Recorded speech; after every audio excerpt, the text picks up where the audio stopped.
ಹೊಳೆಯಿಂದ ಮರಳು ತೆಗೆದು ಪಿಕಪ್ ವಾಹನದ ಮೂಲಕ ಅಕ್ರಮವಾಗಿ ಸಾಗಾಟ ಮಾಡ್ತಾ ಇದ್ದ ಆರೋಪದ ಮೇಲೆ ಆರೋಪಿಯನ್ನ ಬಂಧಿಸಿ ವಾಹನ ಸಹಿತ ಮರಳು ವಶಕ್ಕೆ ಪಡೆದುಕೊಂಡ ಘಟನೆ ವಿಟ್ಲ ಪೊಲೀಸ್ ಠಾಣಾ ವ್ಯಾಪ್ತಿಯ ಕನ್ಯಾನದಲ್ಲಿ ನಡೆದಿದೆ.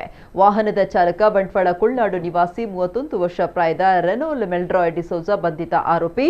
ವಿಟ್ಲ ಕುರ್ತಮುಗಿಯೂರು ಎಂಬಲ್ಲಿರುವ ಹೊಳೆಯಿಂದ ಪಿಕಪ್ ವಾಹನದಲ್ಲಿ ಅಕ್ರಮವಾಗಿ ಮರಳು ಸಾಗಿಸ್ತಾ ಇರುವ ಬಗ್ಗೆ ಲಭಿಸಿದ ಖಚಿತ ಮಾಹಿತಿ ಮೇರೆಗೆ ವಿಟ್ಲ ಪೊಲೀಸ್ ಠಾಣೆಯ ಎಸ್ಐ ರಾಮಕೃಷ್ಣ ನೇತೃತ್ವದಲ್ಲಿ ದಾಳಿ ಮಾಡಲಾಗಿತ್ತು.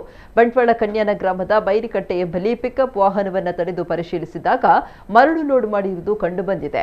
ವಾಹನದ ಚಾಲಕ ಬಂಟ್ವಾಳ ಕುಳ್ನಾಡು ನಿವಾಸಿ ರೆನಾಲ್ ಮೆಲ್ರಾಯ್ ಡಿಸೋಜಾ ಎಂಬಾತನನ್ನ ವಿಚಾರಿಸಿದಾಗ ಯಾವುದೇ ಪರವಾನಗಿ ಅಥವಾ ದಾಖಲಾತಿಗಳು ಇಲ್ಲದೆ ಮರಳು ಸಾಗಿಸ್ತಾ ಇರುವುದಾಗಿ ತಿಳಿಸಿದ್ದಾನೆ. ಮುಂದಿನ ಕಾನೂನು ಕ್ರಮಕ್ಕಾಗಿ ಪಿಕಪ್ ವಾಹನವನ್ನು ಮರಳು ಸಮೇತ ವಶಪಡಿಸಿಕೊಳ್ಳಲಾಗಿದೆ. ವಿಟ್ಲ ಪೊಲೀಸ್ ಠಾಣೆಯಲ್ಲಿ ಪ್ರಕರಣ ದಾಖಲಾಗಿದೆ.